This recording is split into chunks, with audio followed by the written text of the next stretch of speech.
Hi, everybody. I'm Traven Rice, co-founder and arts and culture editor of The Lowdown. And we are here at P&T Knitwear.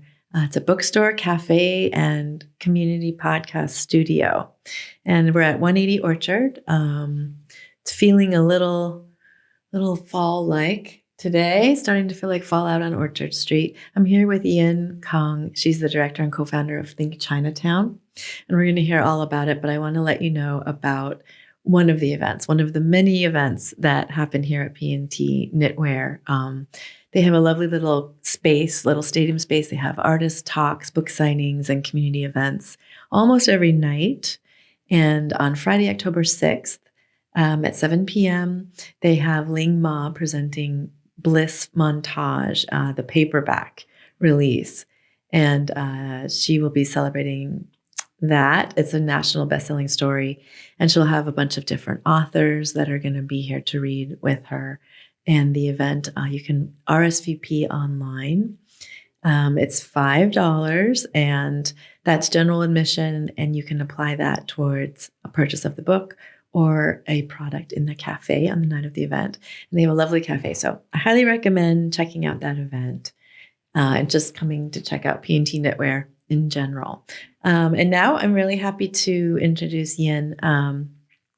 So Think Chinatown was started by a bunch of Chinatown neighbors that got to know each other through community events, and they've grown into a network of dedicated volunteers from a broad spectrum of professional backgrounds. And Yin Kong is a community-based designer living and working in Manhattan's Chinatown. Think Chinatown is the culmination of her work in urban design, museum, culinary, and cultural instruction, and community engagement. Well, thanks for having us. It's always great to have a local publication in the community. Yeah, we're excited. Can you talk about the beginning and your inspiration for Think Chinatown? Well, as we said in our bio, it was really about seeing each other in the community and finding the people that had the same thoughts and language about the future of Chinatown and coalescing around projects that we thought were important that weren't being done in the community and just adding our voices there. We just started doing these storytelling projects about cultural translation, about belonging, and about cultural identity in Chinatown, and just seeing how much interest there was, not only in enjoying these projects as an audience, but also in creating them. So we started these small projects, and they just kept growing and getting more support. So we kept going, and also have to acknowledge that we're not actually a new entity or a new organization. We're actually part of a larger umbrella organization, or an older umbrella organization, Create in Chinatown, which formed in the post 9/11 recovery. And so that's why we have this depth of knowledge and wisdom to draw from, because our board has so much experience in cultural activism and operating within the neighborhood, within thinking about the future of Chinatown, that we're able to, be able to grow and do all these things. Out from under that umbrella, or within that umbrella. Mm-hmm. And so, but officially you started 2017? Yeah, the end of 2016 and 2000. It's a little bit murky. Like, what is our birthday? We don't know. There wasn't like a moment where like, oh, it was, I think maybe what we started considering our birthdays when we started writing the grants, and then we had to like write a name on there. Yeah. And you have now a brick and mortar space, more official space that you've moved into fairly recently. Yeah, it's been a year. On One Pike, just down the road from here, and it's been a game changer, because we've been not only able to program the space as we want, just with our intention and our work surrounding us on the walls. We've also been able to offer that to our community members and our partners.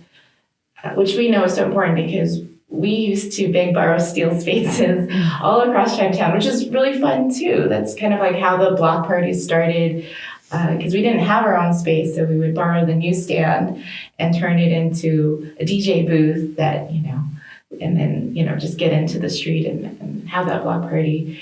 Or, we'd use a vacant storefront window and put an exhibit in there. Mm-hmm. So it was always kind of arts and events based as far as how the events started to happen culturally, right? I would say the programming, like the public activations, that is what you see from the outside. That is like the outside facing work. Mm-hmm. But the core of it is actually in our storytelling, in our understanding of civic engagement. That's very deep work that may not be so visible from the outside. It's all connected, right? It's creative placekeeping. We have all elements. We say we work at the intersection of storytelling, arts, and neighborhood engagement, because you need all three to go deep, to reach others, and also to have a vision forward. Mm-hmm. So it's so some people are confused. They're like, "Why are you called Think Chinatown? You guys just do like parties and stuff, right?" Like, no, actually, we spend a lot of time thinking about the future of Chinatown, and in that vision, we create moments of joy. We want to bring people together, like our night markets, like the Chinatown Arts Festival. It's about bringing people together so that we can move forward together and vision together. Yes, and I did want to mention that you also are described on the website as an intergenerational nonprofit. And so what makes that important, and why is that written into the mission statement? It is so important to learn from the work before. No one's doing anything new. Like, no one. we are all building on the work of those who've done the work before us, our ancestors, our mentors. So for us, it's really important to keep that connection and learn from our elders, learn from the people who know this work, and also connect to the future. But specifically why we call it intergenerational is because of our relationship with Create in Chinatown, which was a nonprofit formed the generation before us, and how we've hermit crab shelled into that, so that we are actually like not two organizations, but we're like two generations of, or depending on how you look at it, three, working together and building on that foundation. We're able to do the work that we do, and also just get that advice, that depth, that understanding. Oh, we tried that before, like 10 years ago, and this is what happened. Mm-hmm. Like these are things you might want to look out for. Mm-hmm. And it's also that understanding that gives me the confidence. And I don't know. I know people are like, you don't need a permission from anyone, but I don't know. I kind of feel like I do need permission within in community work to feel like I understand. I've asked, I've learned before I take these steps forward, to validate my own instincts and ideas, and always check with those with more knowledge. I think that's so important in community work. That gets skipped over a lot, actually. I think especially in this new age of like social media activism, there's all these like first. It's like, no, I don't think anyone, no one really is the first. Let's look back and learn before you move forward or.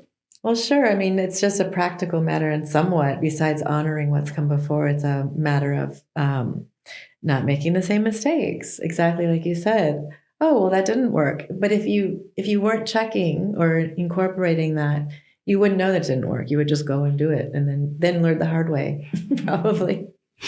Yeah, and it's also about that feeling of having that feeling of support that is so deep when you have these people who've worked so hard in the community for their whole lives stand behind you. It's really a different feeling, and that is the well of energy we draw from to do all these impossible projects, and to inspire us to keep doing them. So tell us about the impossible projects. Well, every year we do more and more projects and more programming, and we just keep on doing more. So it just always seems impossible, but then it always happens. One big project that's coming up for us is the Chinatown Arts Festival. It used to just be a week. Mm-hmm. Now it's a whole month. So it'll be the month of October. Wow. And we have all sorts of events, all sorts of free public events, like dance workshops to learn traditional Chinese dance from Margaret Yuan, who lives right here. And it'll be at Pier 35. We'll have a big opera night with the Fujianese opera group, mm-hmm. Like full orchestra, all the outfits. It's a huge event that takes over Forsyth Plaza, which has really become the biggest venue in Chinatown, that we've turned that public plaza into the biggest stage now mm-hmm. in Chinatown. And that, for people who don't know, it's actually right at the base of the Manhattan Bridge. Mm-hmm. Yeah, it's a beautiful backdrop, the Manhattan Bridge. Mm-hmm. It's kind of nice to have that. And then we'll have, like tea experiences. We'll have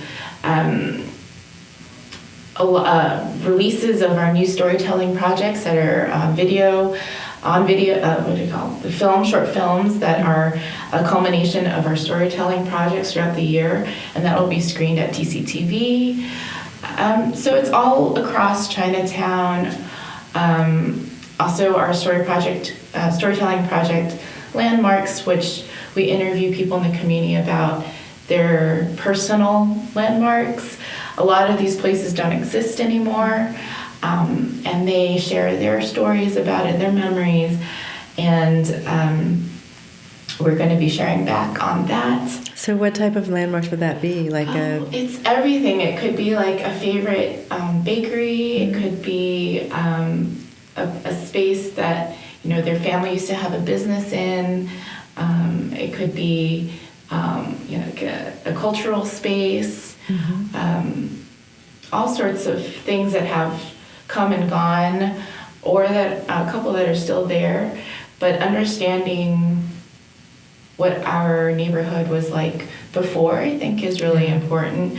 And just really beautiful to hear these stories, because for us, for the younger generation to kind of get into the minds of the older generation that have seen these changes, I think is really interesting.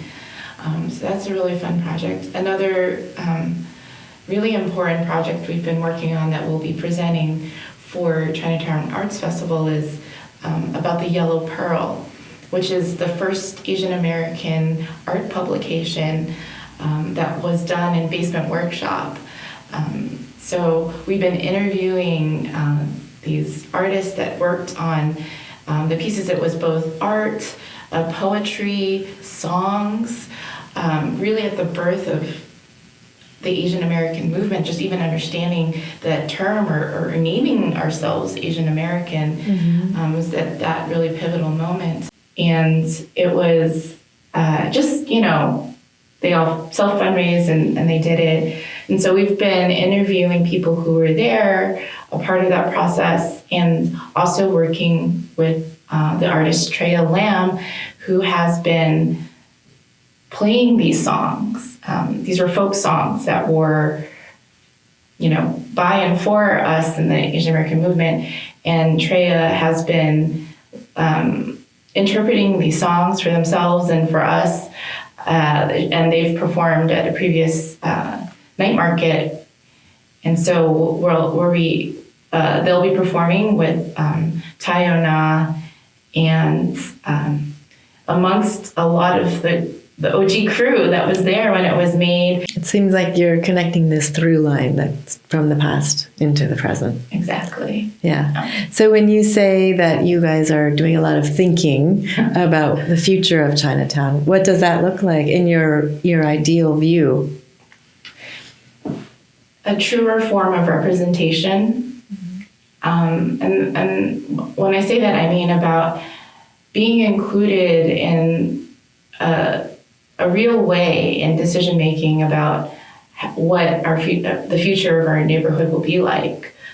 I think maybe because of my training, I think a lot about community engagement and how I've seen inequitable ways where communities like ours, immigrant communities, are not engaged with properly because it's too messy. There's too many layers. They don't know who to talk to, so they pick like one guy that's like tokenized as like the one to speak for all of them, all the people in Chinatown. Mm-hmm. And they move forward with that vision without actually listening to the many, many layers because it's too messy. They can't deal with it. And because there's more than one perspective? Oh my, are we not a monolith? Wow. And I think there's been slow change. I think since our work has started, we've made a lot of noise. I also see the change in urban planning by who is at the table and who is on the other side, who is creating these plans. I think it's becoming more diverse. We all know that urban planning was very white profession, and it's important to have more diversity from that end as well. And I've seen that growth, and I'm excited about that.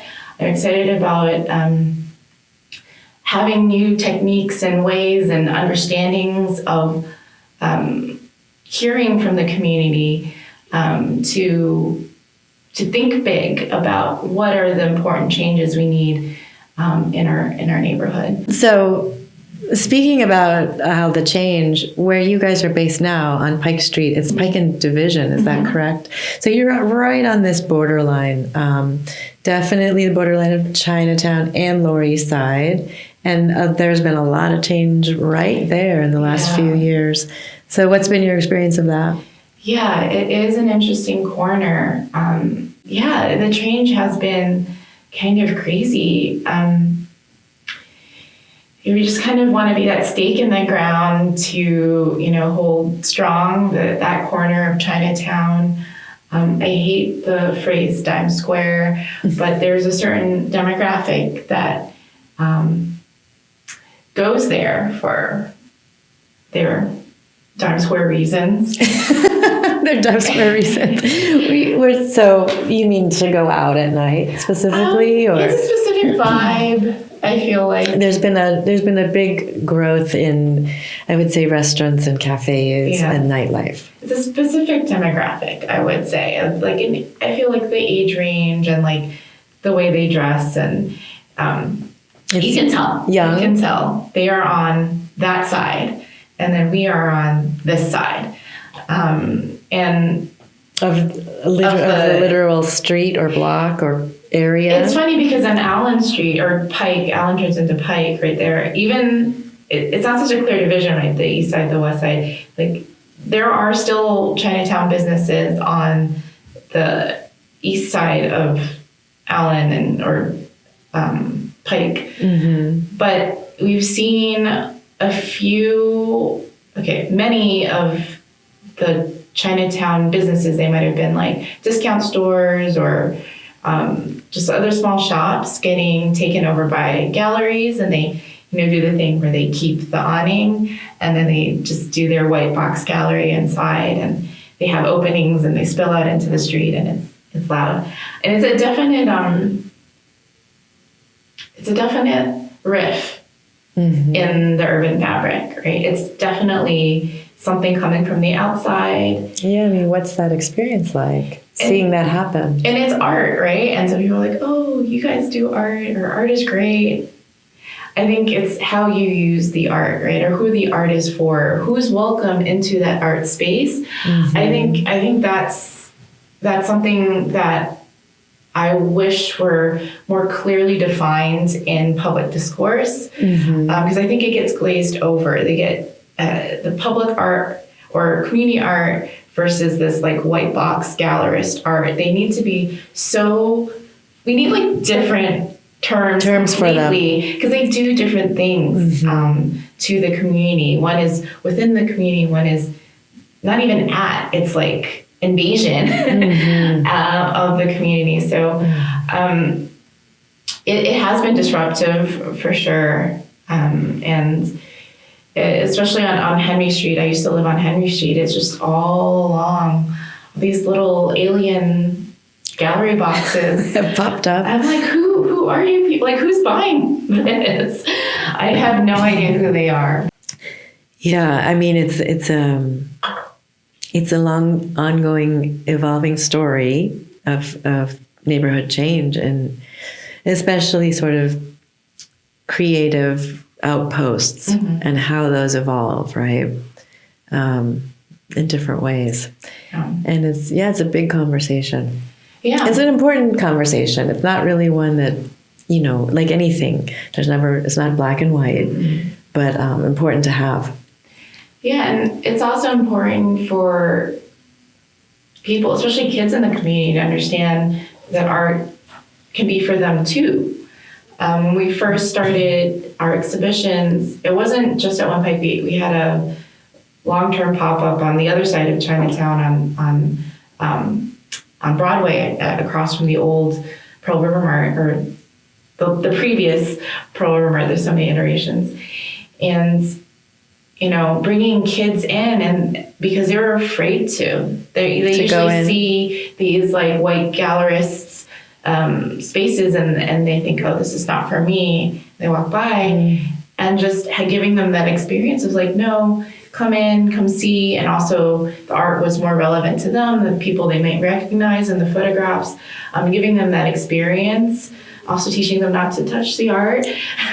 But then I think it clicked in their head that, they can go look at these art pieces. Like that it wasn't a separate foreign thing that they weren't invited to, kind of. Yeah. And I think that was, they've always seen it as something not for them.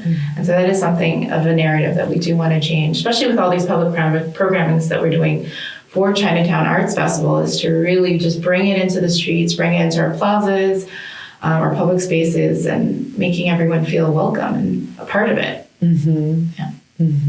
So what would be your vision specifically right around where you guys are, like going into the future? How can that develop in a more compatible, I would say, communal way? Our Chinatown is a cultural home to so many.